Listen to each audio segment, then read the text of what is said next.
it's Ashley Bookstrom and I'm back with another video. So today is my final October wrap up. I read 39 books in the month of October, which is the best reading month that I've had so far this year, which is crazy. Granted, the page length of a lot of this stuff did help. I did end up reading a lot of comics, graphic novels, and manga, and then also a lot of stuff from Kindle Unlimited, which means that the books are more so on the novella side, but still 39 books is a lot. So typically I end up doing a mid-month wrap up to kind of help with breaking up the amount of stuff that I typically read every month. Unfortunately, of course, as you all know, baby got sick this month and I actually took a step back away from filming. So because I took a step back away from filming, I was not able to do a mid-month wrap up, which I sort of anticipated. But now what we're going to see in this wrap up is I'm not going to spend as much time on each book, unfortunately, because if I go into the in-depth reviews that I typically do on this channel, this video would just be incredibly long. So what you're going to see is a lot of concise reviews. I'm probably going to group some stuff together because I did read from a lot of various series. So I want to make sure that I am covering all of the content, but also not making this video past like 30 minutes. So we're going to go ahead and get started. Of course, I always begin this video with the statistics, and it seems to be everybody's favorite part.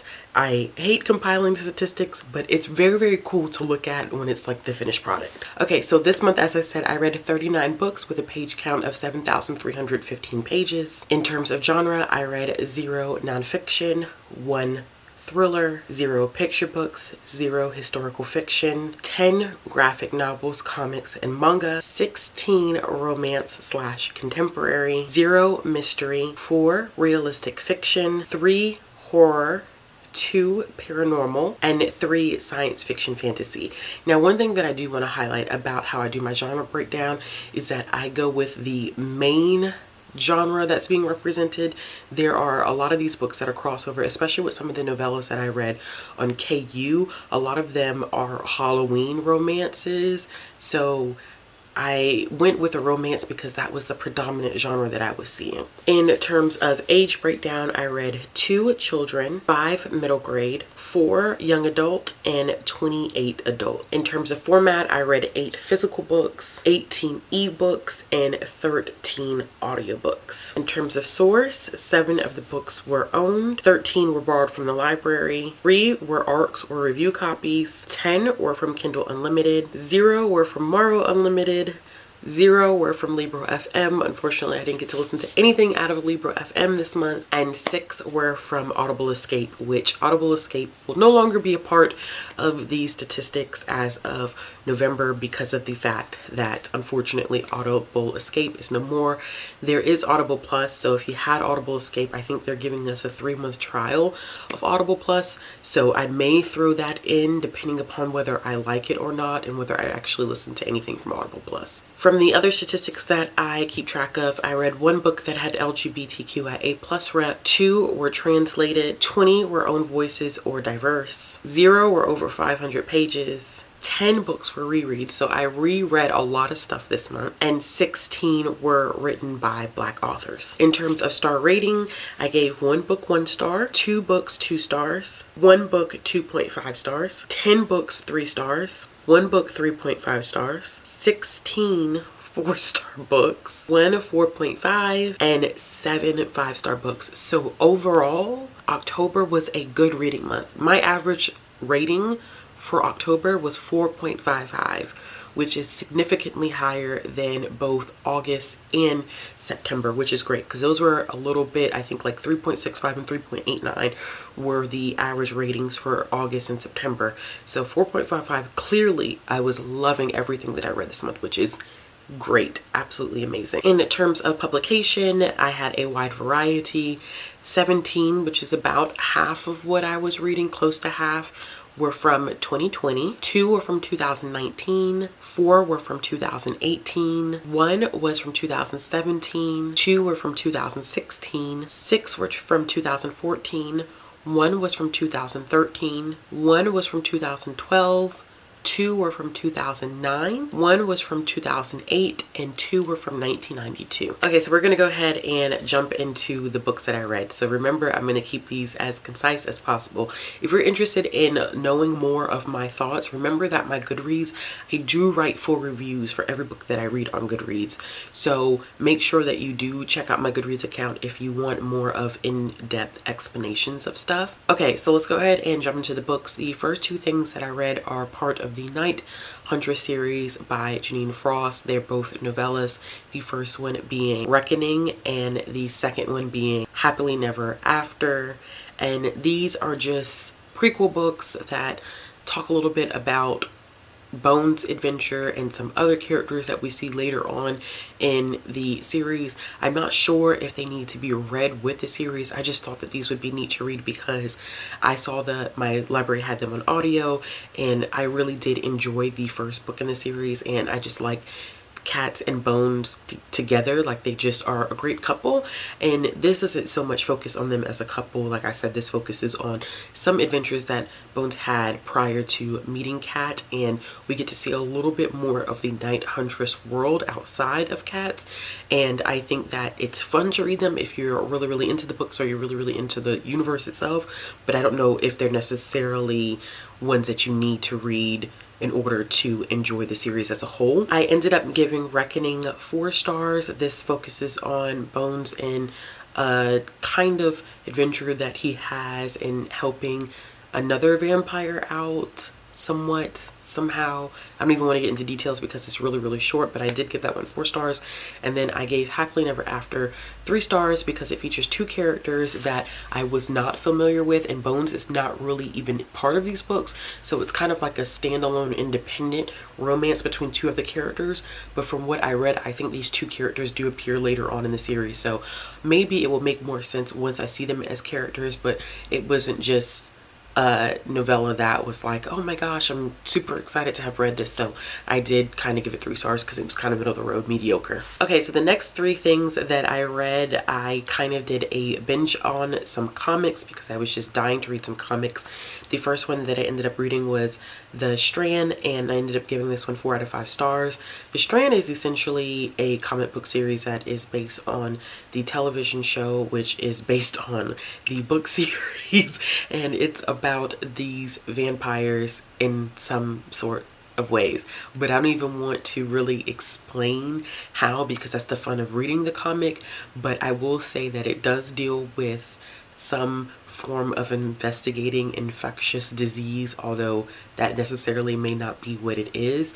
I really enjoyed this because it was a very huge twist on vampire lore, and I think that the setup for this first one was really intriguing, and I definitely need to pick up the rest of the series. And I now want to watch the television show. I believe that it's on Netflix, but if you're looking for a different perspective on vampires, I definitely would recommend picking this one up. After that, I did end up reading Chew Volume 1 by John Layman and Rob Guillory. This is a reread for me. This is about a FBI, well, he turns into an FBI worker by the name of Tony Chew, and Tony has these special powers in which he can tell you where stuff has come from just by taking a bite out of it, and that includes human flesh. He learns how individuals were murdered and why they were murdered to some degree. Very intriguing series. Absolutely loved it. Gave this volume 5 stars. I cannot wait to continue the rest of the series.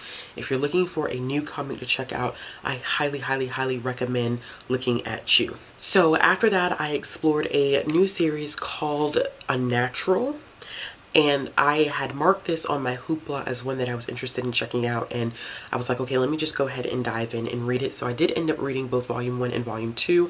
I ended up giving Volume 1 4 stars, and I gave Volume 2 3 stars. It is about these groups of animals. They live in what appears to be kind of Earth-like, except there are no humans, and or an Earth-like universe, and there's no humans.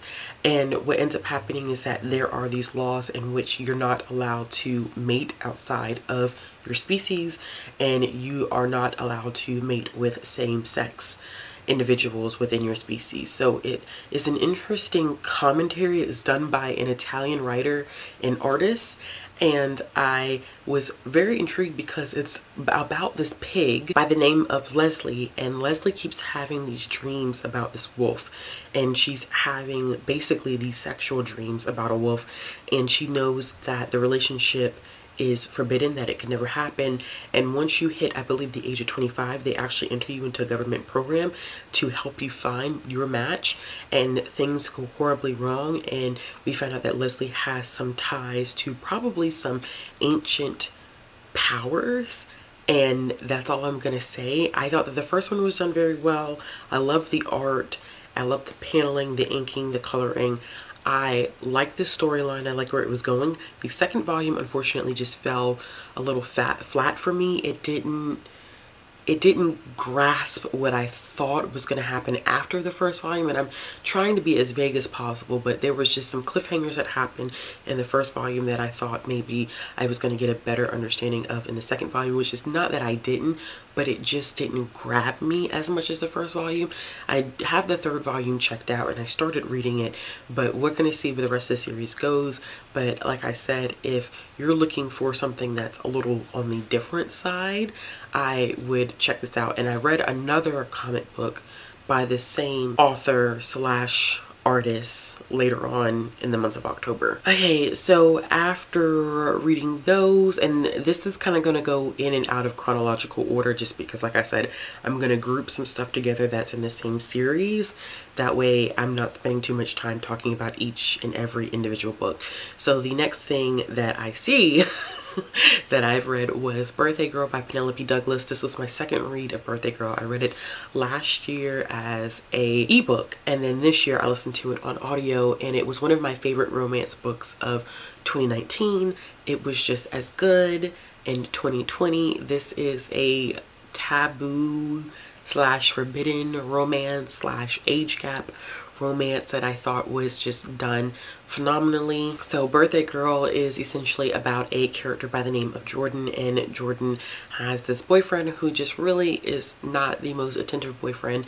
She works really hard to maintain their living, to keep food on the table, and to put herself through school. And then when things go wrong, she ends up going to a movie theater and sitting with this guy, and they are enjoying each other's company, and come to find out it is her boyfriend's father. So things happen, and then they end up moving in with her boyfriend's father, Pike, and of course there's this attraction, but they know that they can't, because people are not going to understand the age gap. I think there's probably like as much as 18 years, an 18-year age gap between the two of them.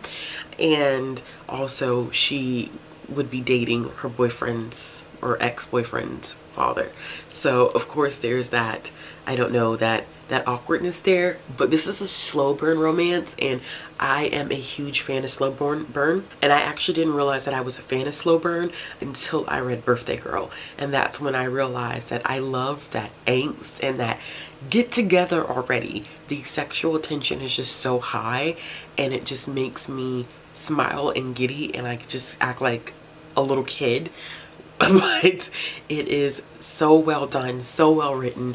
Birthday Girl, hands down. I still ended up giving it 5 stars because it was just as good as the first time that I read it. I then read Daughters of Jubilation by Carolee Corthron. I always say that last name is kind of difficult for me to say, but this is one that I read for review and I really enjoyed it.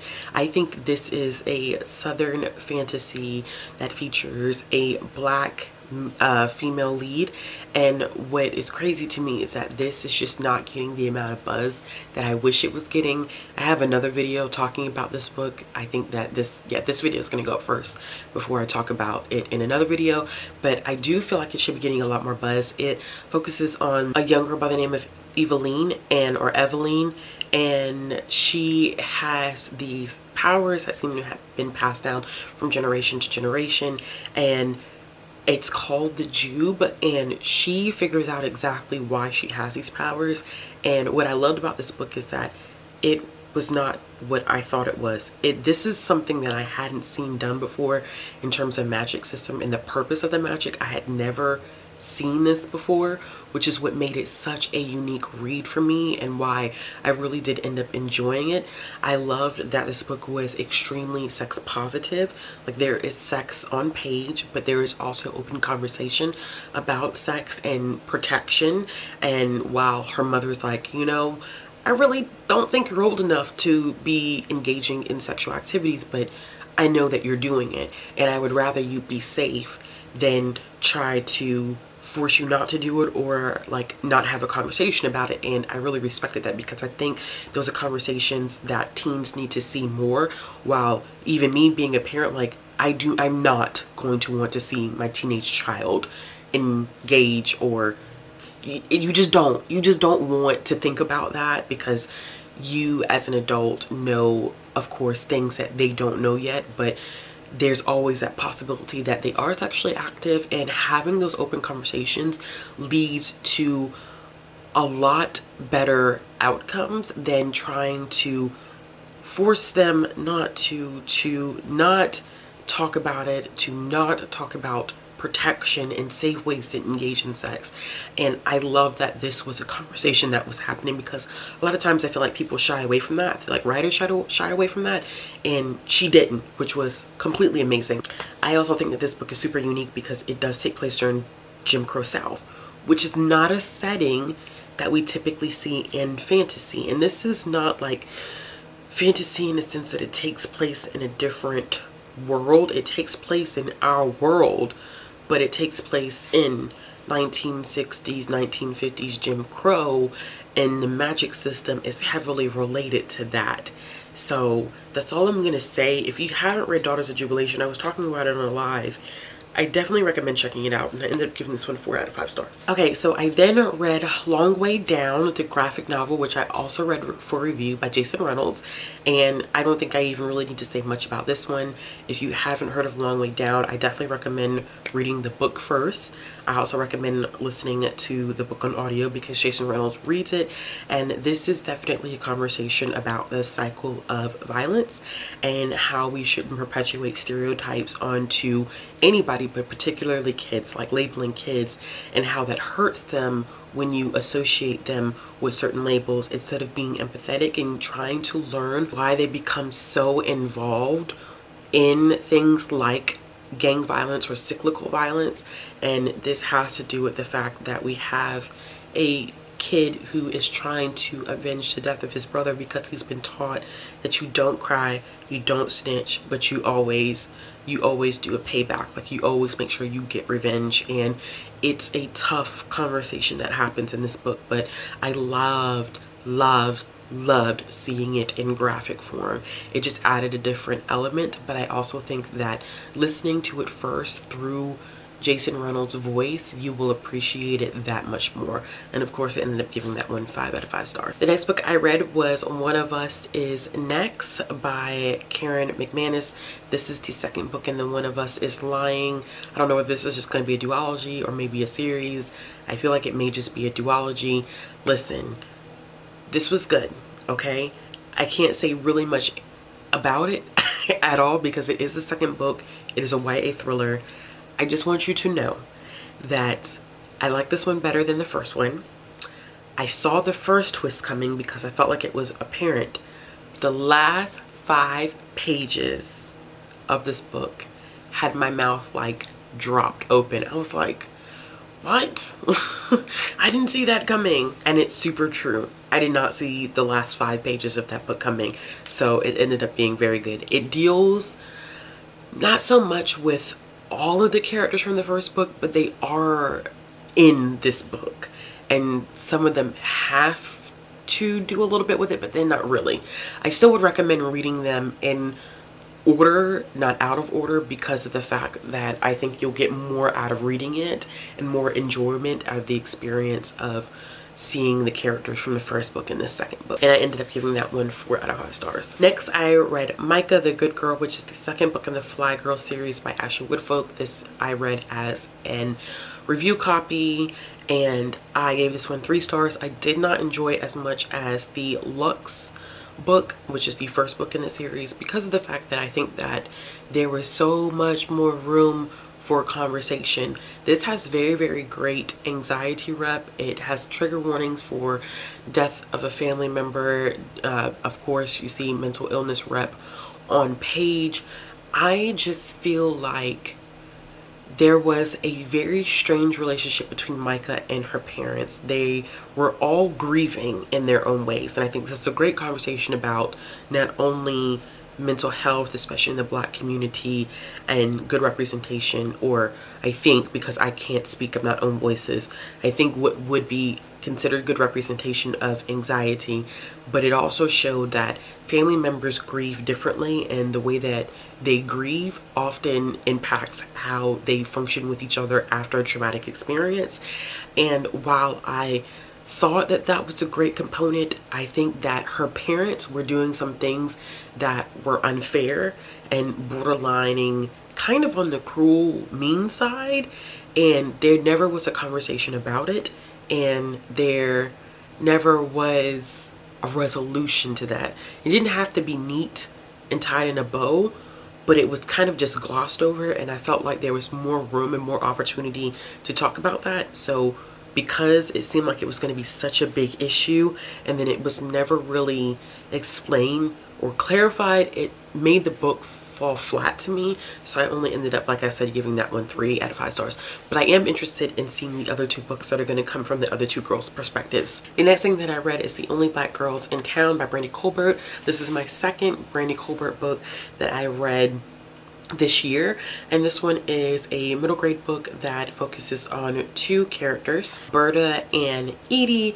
And Alberta lives in this beach town. I believe it's in California. I think it's in California. Yeah, it is California. I had to double check and look really quick. But Alberta lives in California. She loves the beach. She loves surfing. And she is like the token Black girl. Like, there's not anybody that looks like her.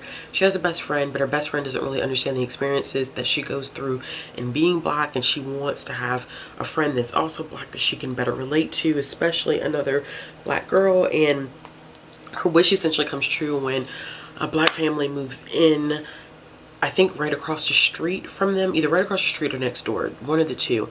And it is a family that's from New York, and it's a young girl by the name of Edie. Edie is very, very interesting because Edie is not what Alberta expects. Edie dresses in all Black. She's kind of a little bit more down to earth. She really doesn't want to be in Cali. She misses her hometown of Brooklyn. So their relationship is a little bit different, but I like that because they were so different that they worked very, very well together.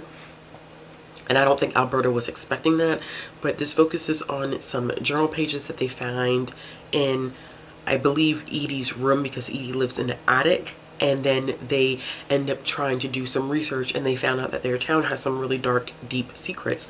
And this actually was an exploration of colorism and stereotypes and racism, and I was very, very surprised, including white passing, which was not something that I expected to listen to. I wasn't expecting that this book was going to actually cover those deep topics, and it does it in a way that's appropriate for a middle grade audience, but it wasn't something that I was necessarily expecting in the long run. But I thought it was very, very well written. I liked that it covered those topics. I liked looking at the relationship dynamic between Edie and Alberta. I liked that they had to work together and that they learned a lot about their own history, and they learned a lot about the town, and the resolution was just extremely fascinating. It was really, really fascinating. So if you've never read The Only Black Girls in Town, I highly, highly, highly recommend picking it up. Anything by Brandy Colbert, like I said, this is my second book that I've read by her, and I have enjoyed both.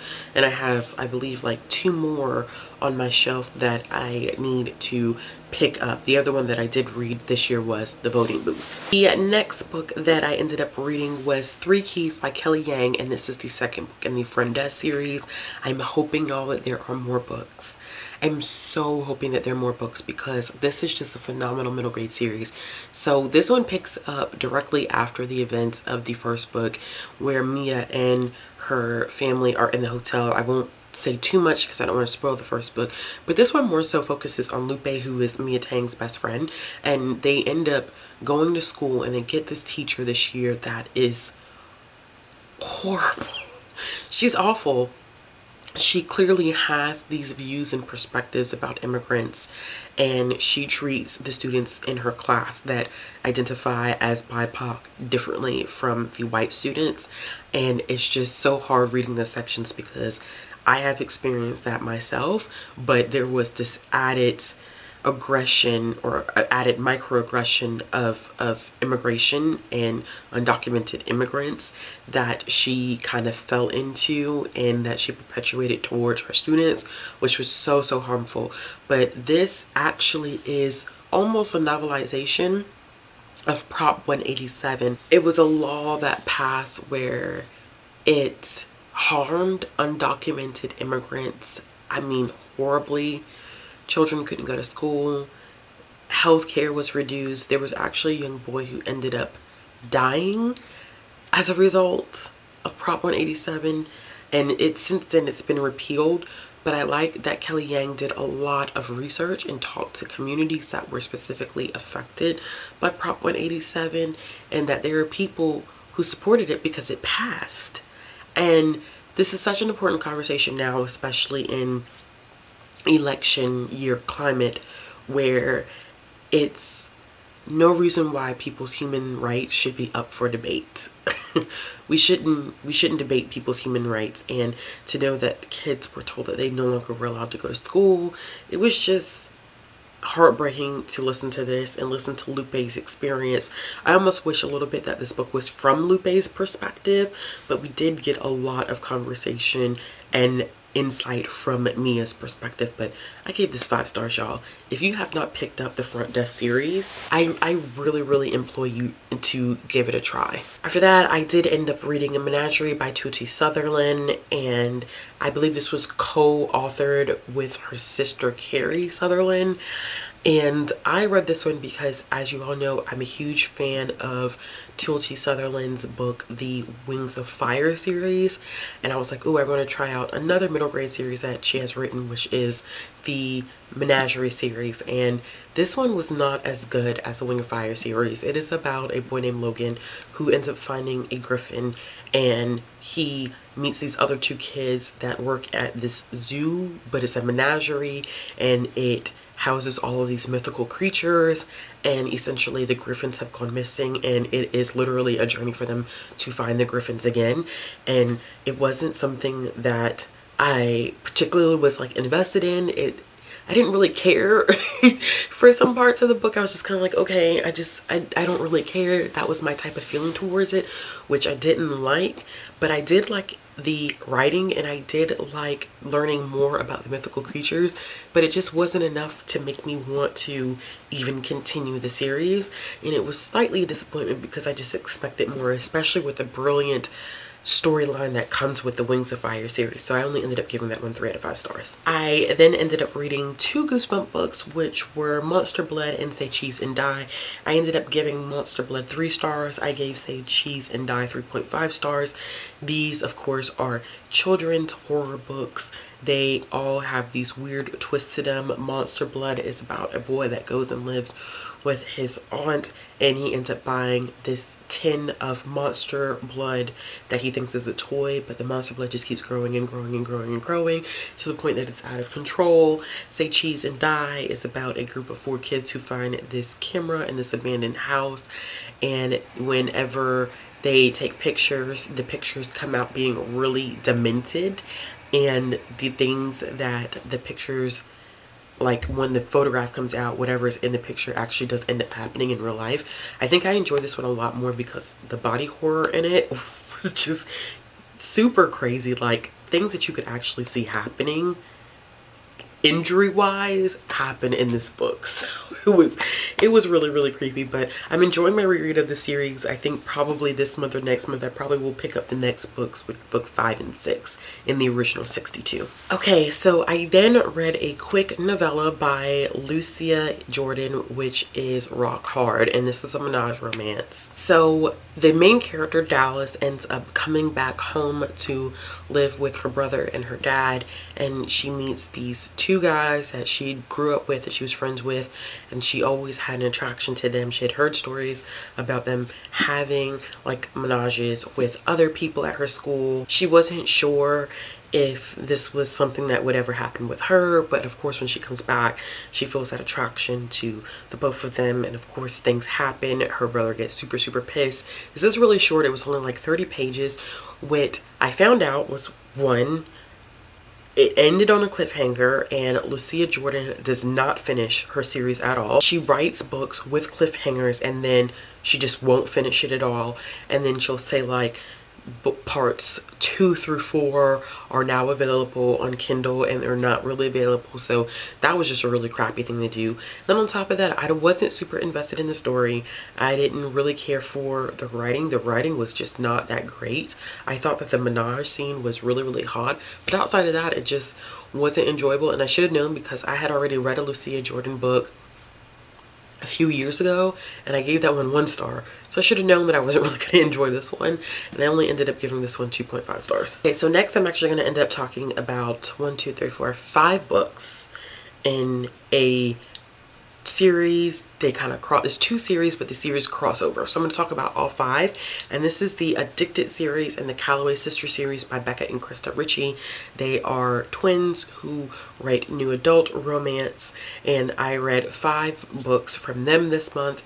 They've a reread for me. I've already read all 5 before, and they are Addicted to You, Ricochet, Addicted for Now, Kiss the Sky, and Hot House Flower. So those first 3 books in the Addicted series focus on Lily and Lo, who are addicts. Lily is a sex addict, Lo is an alcoholic, and they have a fake relationship going until they decide that they want a real relationship, and their relationship is extremely toxic, unhealthy. And what I love about these books is that Becca and Krista Ritchie do not shy away from letting you know that Lily and Lo are codependent, their relationship is toxic, it's unhealthy, and that they need a support system in order to not only help themselves, but learn how not to be so codependent in their relationship. There's representation of therapy.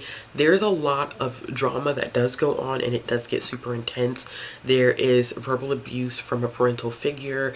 There is neglect in some ways by a parental figure. Of course, there are sex scenes on page that are not steamy or romantic, because you are literally watching a sex addict struggle with their addiction. There's on the page alcoholism, where you see characters black out and just really abuse alcohol. So it's not a pretty series per se, but I do like the development and the love that is shared amongst not just romantic characters, but also the characters that are siblings or friends of the family, and what ends up becoming this unit of 6, which is Lily, Lo, Connor, Rose, Reich, and Daisy. So in the Callaway Sisters series, what ends up happening is that we get different perspectives of the other 4, which in Kiss the Sky, it's Connor and Rose, and in Hot House Flower, it's Reich and Daisy. And in Kiss the Sky, it's very interesting, and one of my favorite books out of the entire line of this like 10-book crossover series thing is the fact that Rose and Connor are very like power hungry, strong, very independent characters, and they have to break each other down in order to realize that they have such a strong connection, and that they can depend upon one another, and that they can be in love with each other. And it is beautiful. The things that Connor says to Rose are just beautiful. A lot of people say that Rose is just not a nice person, that she's an ice queen. They say, I mean, just horrible things about her, and he gives her a level of confidence in who she is as a person that I really appreciated. And I think that Rose helps Connor realize that he is capable of loving as well as receiving love, because that wasn't a normality for him. So they are probably my favorite couple out of all of the 3 couples. And then Hot House Flower focuses on Daisy and Reich, and Daisy and Reich have kind of an age gap romance. So Daisy and Reich actually meet each other. Everybody meets each other in the Addicted series, but Daisy, I think, is like only 15 in the Addicted series, so nothing happens between her and Mike throughout that entire series. In Hot House Flower, she's turned 18, and they don't instantly get together when she turns 18 either, because Mike just can't see that happening because he wants to have a relationship with another character, and I won't say how that fits in because it's a spoiler, but he just doesn't want to do it. And it's interesting because they do have this attraction to each other, but like the world just does not want to see the two of them together, because in this book Daisy's 18 and Reich is 25, and of course, you know, that's a 7-year difference, and it is a legal relationship, but people feel like because he met her originally when she was 15 that he engaged in some inappropriate behavior prior to them falling in love, which is not true, but that's kind of the issues that they face in their book. I do like them, but they're more like the reckless couple. They're super reckless, really like a lot of adrenaline type of situation, which is okay. I do enjoy reading about them, but I just like the dynamic between Rose and Connor the most out of all of them. So I ended up giving all of the Addicted books 4 stars. I gave Kiss the Sky 5 stars, and then I gave Hot House Flower 4 stars. And I'm probably going to continue with the series. I listened to all of those through Audible Escape because they're available, but I'm going to continue with the series because I think when you buy the ebooks, I think to add the audio for most of them is only like $1.99. I then read Dragons in the Bag by Zeta Elliott, which is a completely different take on a middle grade fantasy. It is about a young boy by the name of Jax and his mom. They're facing eviction, and Jax's mom takes him to a family friend's house, and there Jax learns a lot about some interesting elements that his mom probably had been mixed up in when she was his age.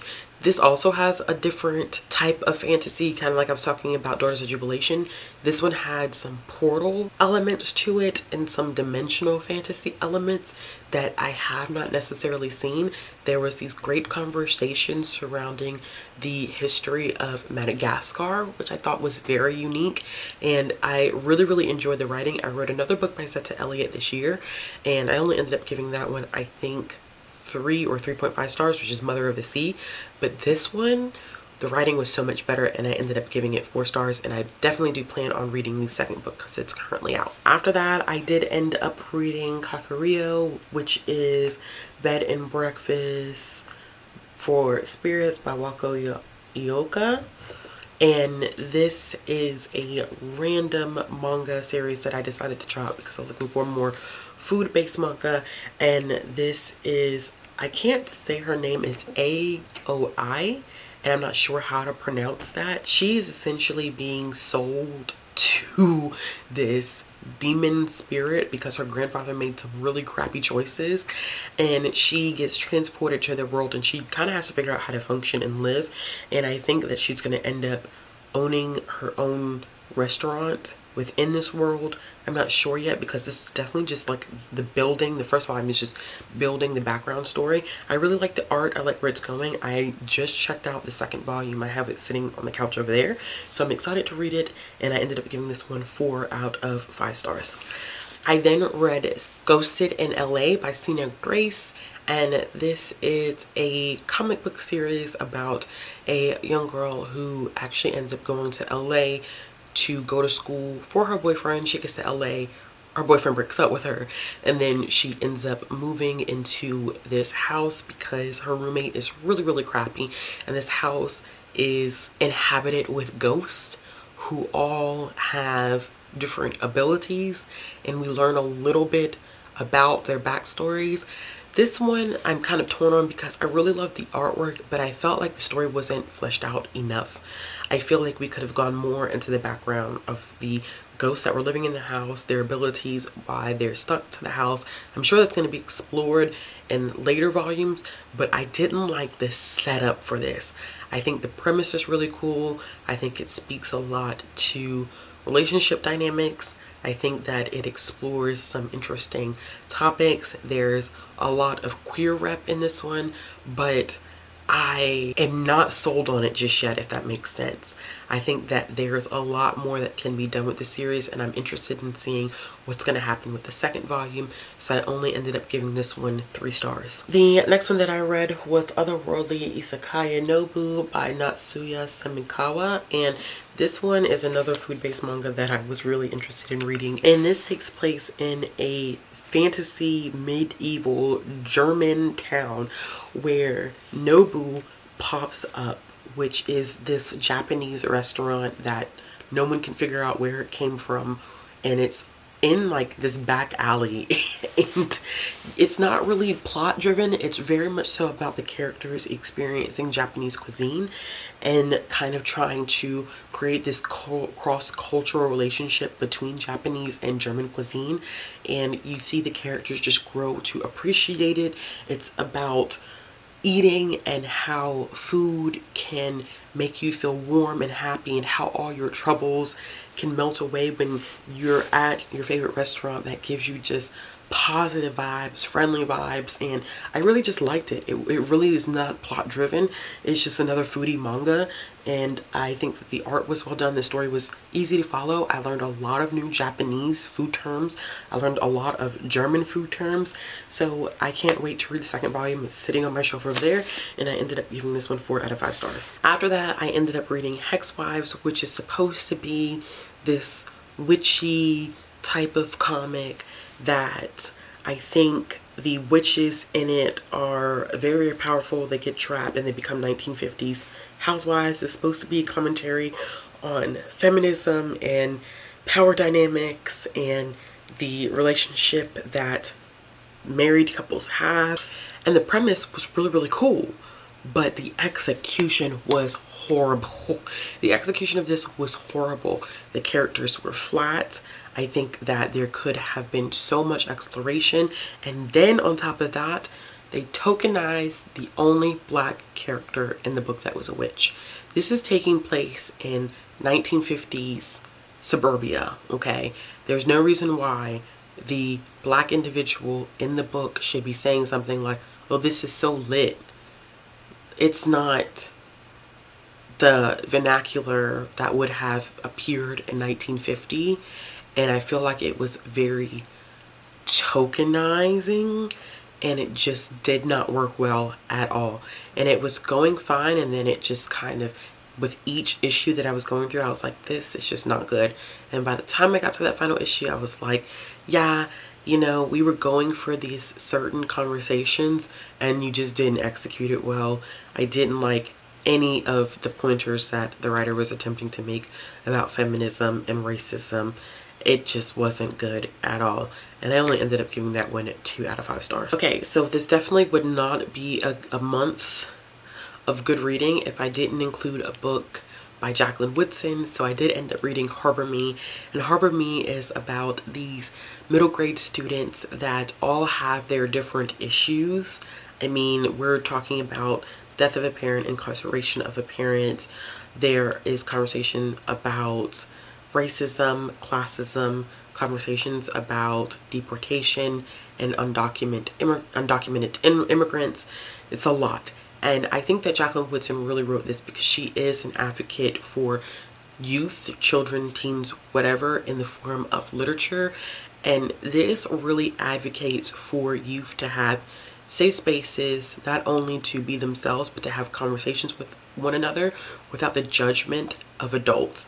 And understanding and realizing that youth can go through traumatizing experiences without having lived as long on this earth as adults, and that we as adults shouldn't invalidate their experiences because of their age, and how they feel super overwhelmed by things, and how there is an interesting power dynamic that happens between adult and children and teens because of age differences and not recognizing their personal experiences, and how a lot of kids have to grow up more quickly than what we think.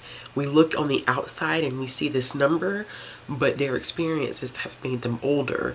And you see that when reading this book, when these kids start talking about what their experiences have been like dealing with mass incarceration, dealing with racism, dealing with deported parents, dealing with being an undocumented immigrant.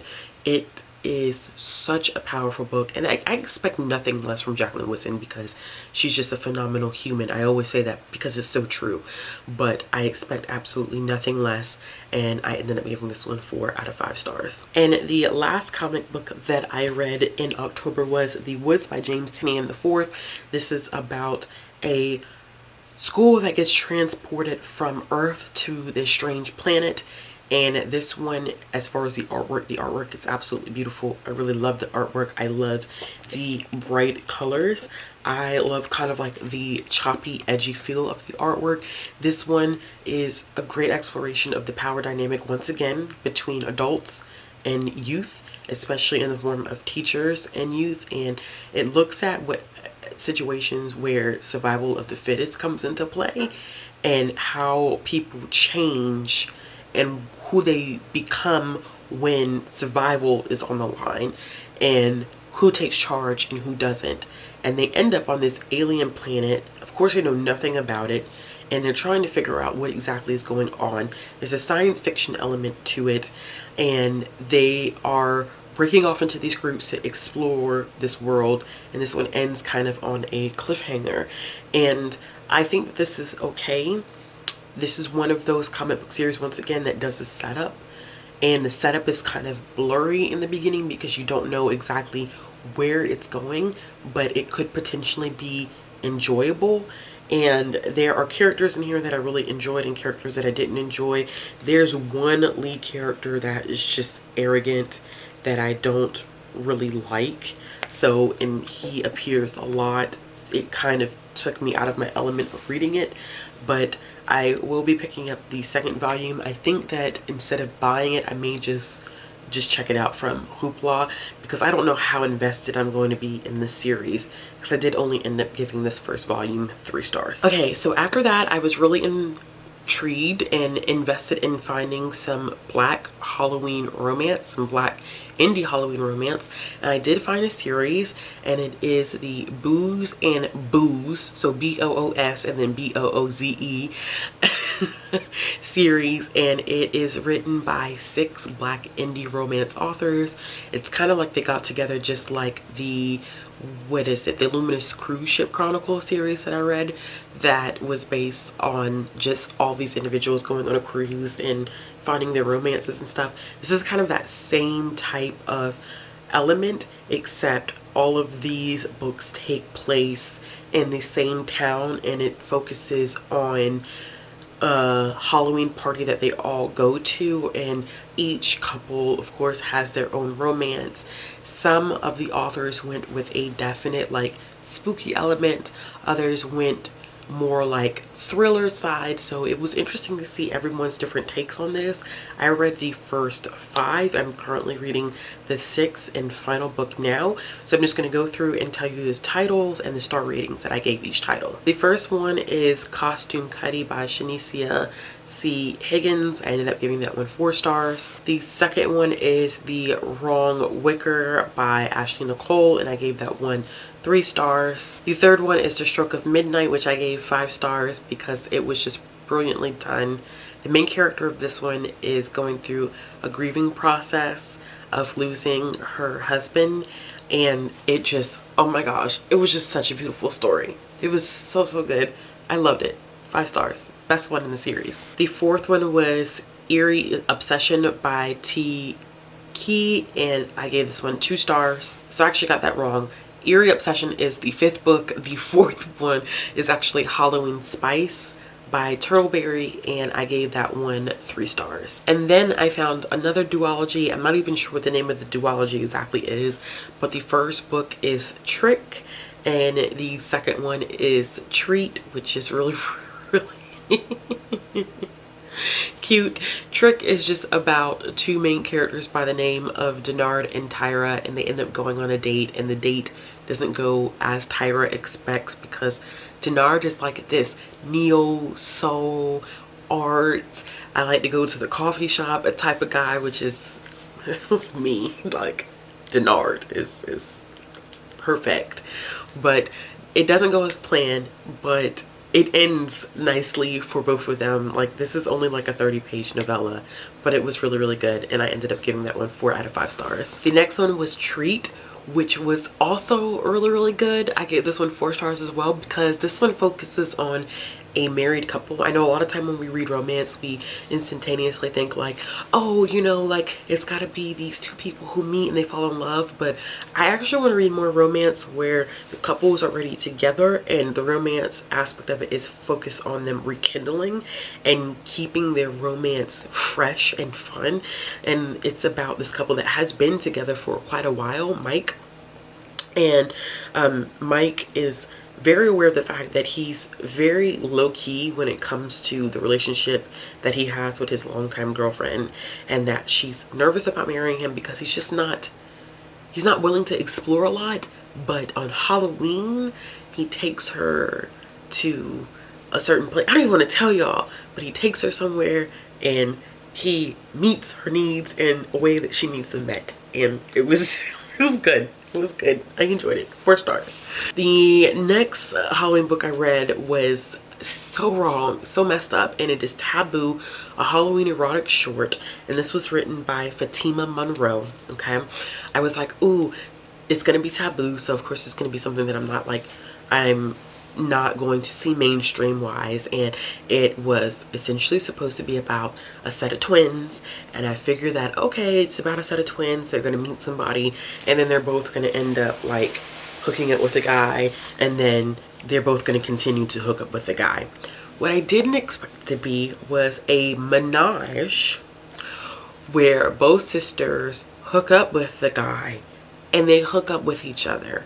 This should have had a trigger warning for incest, because while I'm all for reading Taboo, I draw the line with incest. I can't do it. I don't find that to be fantasy, enjoyable, a turn on. I don't, because there's a lot of psychological things wrong when that happens. There are certain issues that have occurred. For me, I just can't do it. And the fact that the author didn't include a trigger warning is very unfortunate, because it should. A lot of taboo books that I have encountered or that I've kind of looked up have trigger warnings to let you know that these books or this book includes these specific elements, and that you should be weary if, you know, this is going to bother you, don't pick up this book. And there was no trigger warnings for this book at all. So I couldn't. I finished it because I didn't realize that it was going to be that way. And you don't realize that it is an incestuous relationship until 2 or 3 pages from the end of it. And it really bothered me so very much to see that. So I will not be picking up anything else by this author. I didn't enjoy this book. I gave it 1 star.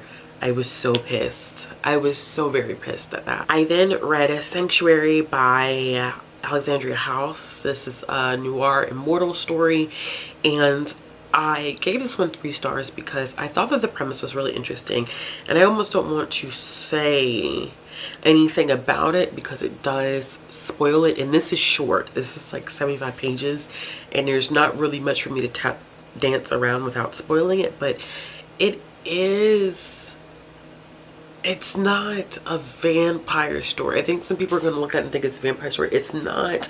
It literally is an immortal story. Like, it deals with immortals, and it is about this childhood couple that breaks up and then they find their way back to each other.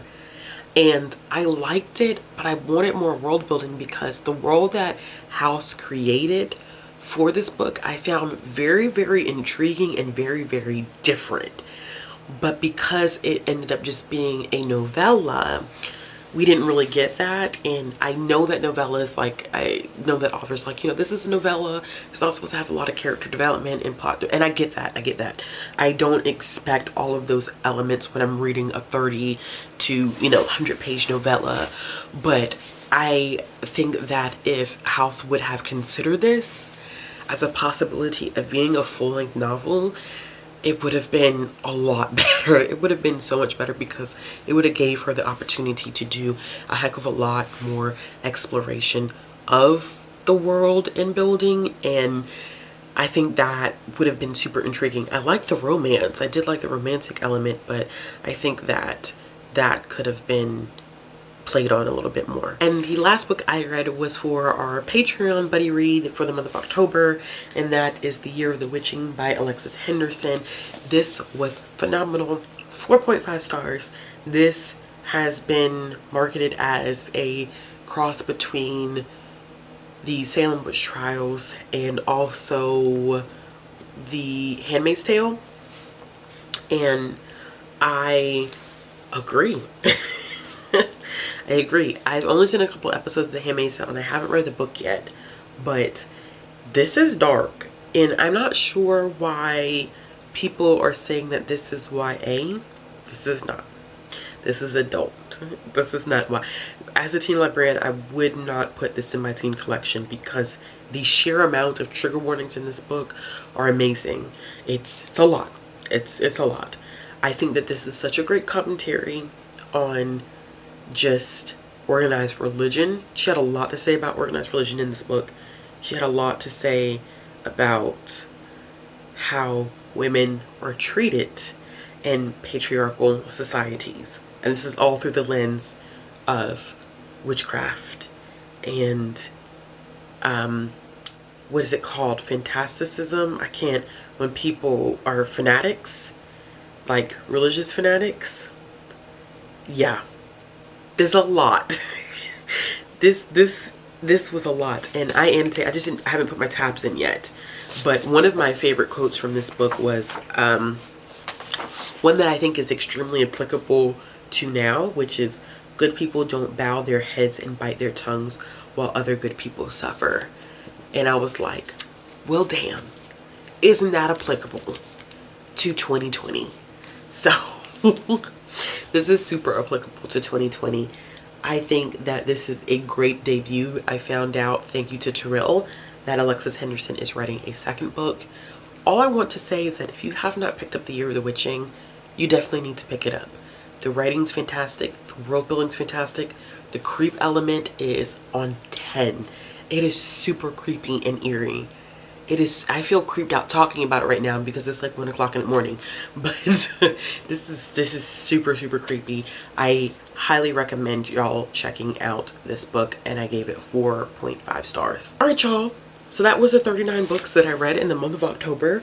I will never save or wrap up like this again to the end. I just can't, because it ends up being so much information and so much to talk about, and I can't really deep dive the way I want to into books because it's just so much stuff to talk about. So November won't be the same. I'm hoping to do the same in November, maybe 30 and 30 again for November, because I am pretty much, I think, 2 books away from my Goodreads goal. So I just want to do another 30 and 30. I think that might be fun, but I will be doing a mid-month wrap-up in November.